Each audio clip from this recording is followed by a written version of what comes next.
In this video I'm going to show you how you can easily change lock screen password on your iPhone. Be sure to watch the video to the very end so you don't make any mistakes, and of course do not forget to like this video and subscribe to my channel. Thanks guys.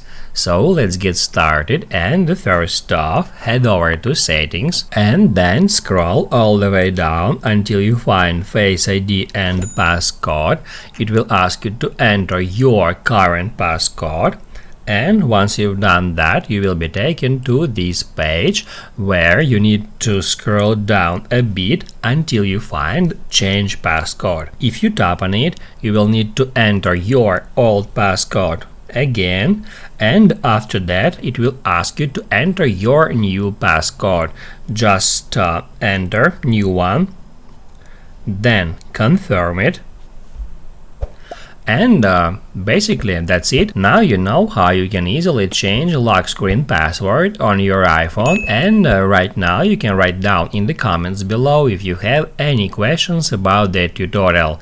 Hit the like button if you like that video, and see you in the next one.